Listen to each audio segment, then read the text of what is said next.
Let's talk about Hi-Fi Rush. Receiving multiple Game Award nominations and several wins across a bunch of different networks.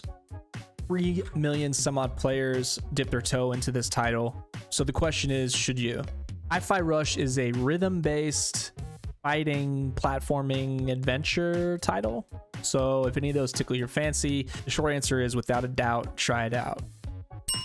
For $30, you can spend 60 some odd hours collecting all the trophies, trying to 100% the title, or spend 15 to 20 hours steamrolling through. Either way, let's talk about it. Game's description. Feel the beat as a wannabe rockstar, Chai, and his ragtag team as they fight against the evil megacorp in a world that syncs to the music. Developed by Tango Gameworks and published by Bethesda Softworks. The game's description is accurate, the most important part being everything that you do, all the actions that you take in the game sync to music in the background. If you hate music, you will not like this game. If you hate rhythm-based titles, you will not like this game. Everything you do is amplified by hitting your action buttons on beat with the music that is playing. The better you hit those action buttons, the more you sync your actions to those beats. The more damage you do, the bigger the combos. You can increase the frequency at which you can perform special attacks. And the best part is, the more grandiose the on-screen effects become. Bigger explosions, lots of effects. But again, I cannot stress this enough. If you don't like music and you don't like rhythm games,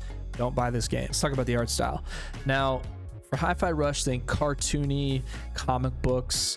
It's extremely bright. It's extremely loud. It's unapologetically flamboyant. There are so many titles that could have and likely influenced Hi-Fi Rush. For example, Jet Set Radio, Guitar Hero, Sunset Overdrive, just to name a few. Because it is so stylized and does not use realistic graphics, I do think the advantage for a game like Hi-Fi Rush will be the longevity that this title is good. The game is going to look good for an extremely long time because how do you make your comic book art style look more comic booky versus a 3D face or a 3D style that can improve as the technology improves, as it improves every year. Let's talk about the combat. Now, I had to Google the style of combat in Hi-Fi Rush. Wasn't quite sure how to define it. And the Google machine said it's rhythm amplified combat where everything from the motion in the environment to the blows of combat is synced to the music.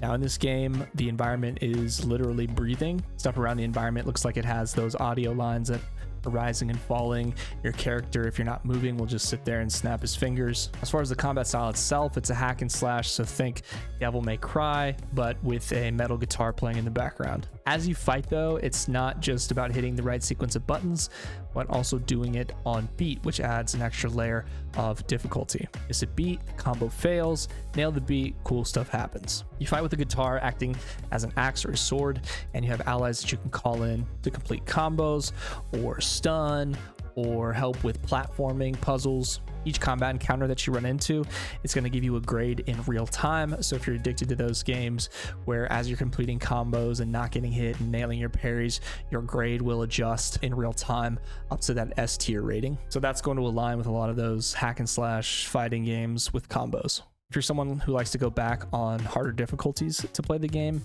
or we like to go back and fight the bosses at a much harder difficulty, or you like to perform those perfect fighting combos with a huge hit counter, this is a title that you will enjoy. Also, in order to learn those additional moves, special attacks, upgrades, you will have to purchase those using an in-game currency, and to earn more currency, you have to perform better combos, smash the environment, explore everything. There's hidden stuff everywhere, and talk to NPCs as well. You can do all those things to help build your currency, which you'll need to buy those moves, those special moves, your ally upgrades, etc. Let's talk about the core mechanics. Real-time combat, platforming, collecting, crafting, jumping, ziplining, dashing, and a lot of boss fights. Hi-Fi Rush has a little bit of everything. In a nutshell, you'll explore, you'll platform, you'll fight a few encounters, and then you will have a number of cutscenes, and then you will have a boss fight. And the boss fight is what advances the story into the next chapters or the next tracks, as they call it. Now, the length of time for each of these levels or tracks, it varies greatly. You'll have some minor tasks sprinkled in between these different levels, but that's pretty much the gist of it. Conceptually, it's not a super complicated title, but the the execution of all of those core mechanics is so strong that it doesn't need to be any more complicated than it is. All of the mechanics should seem fairly familiar if you're a gamer. Nothing that's going to be like, wow, this is so unique outside of the rhythm-based fighting, but they just crush everything. So they just crush everything and they do it so well. Let's talk about the audio. Now, for a title that syncs everything to music, you'd expect it to be good, and I think Hi-Fi Rush does deliver. Hi-Fi Rush contains a variety of songs that plays across the tracks. Some are original to the game and some are licensed songs. So if you're a content creator, if you're a streamer, they do have a setting in game where you can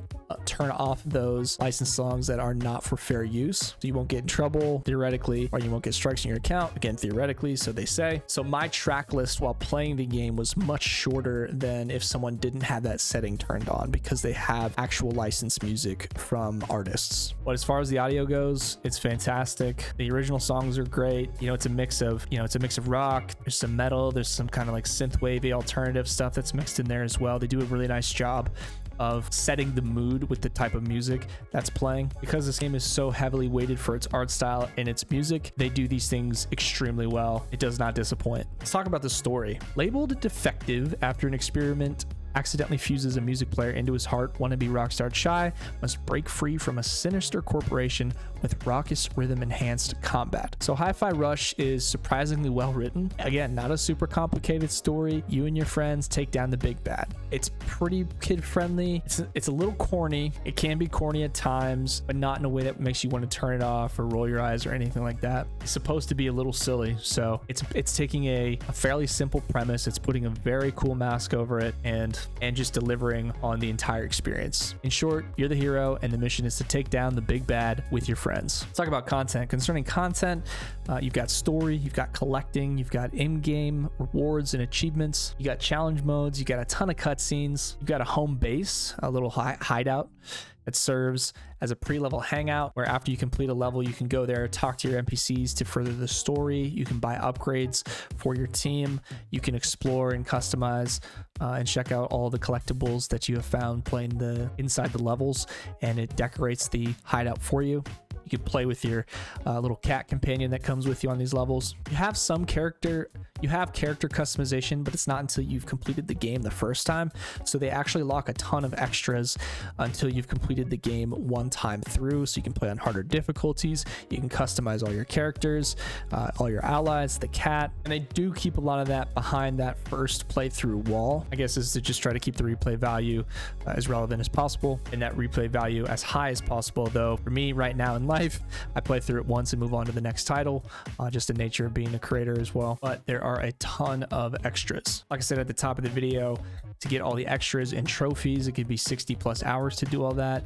If you're just playing through the campaign to get through, probably that 10 to 20 hour range, depending on how fast you're going or if you're making content for it. For $30, you do get a lot. You get something, in my opinion, that feels totally unique to the space. Yes, it has a lot of influence from other games, but it is not like something I've ever played before. And you can tell this game was made with a lot of love. Talk about the quality assurance. Played through Game Pass on my PC with an Xbox controller. No crashes, couple frame tears here and there, but I think that's more my PC than it was the game. Like I said, when you're crushing combos and there's a lot of enemies on screen, it is graphic heavy, so probably more likely my PC than the game itself. No crashes, nothing like that. Played beautifully. So is Hi-Fi Rush worth the $30 price tag? If you've got Game Pass and it's still on Game Pass at the time of me posting this video, 100% go download it, go play it. If you don't want to play it, make sure someone in your life plays it, because it is an extremely enjoyable experience. Now, if you are looking to buy it, $30 is a solid price for this title. Anything more, maybe they could get away with $40, probably could. Anything more than that, I'd wait for a sale, but at the $29.99 mark, it's a very fair price. They could charge a little bit more. Hi-Fi Rush, it's weird, it's beautiful, it's corny, it's humorous, it's smooth, well developed, it's well made, plenty of hours to invest. You should feel comfortable and confident in the purchase, especially if you have Game Pass. Go download it. If you have $30 to buy a game for the month, or the year, I think this is something that can sit on your shelf for a long time. As always, guys, this is Ghost Stories Gaming. You can find me at Ghost Stories Gaming or Ghost Plays Games on all things social. Thank you very much for your time. If you guys could do me a huge favor, share, like, subscribe. If you're interested at all in the gaming industry, game reviews, let's plays, short form content, any of the above, and you enjoy the time here, that helps me out a ton as we work to build this channel. And thank you guys for your time, and I'll catch you on the next review. Peace.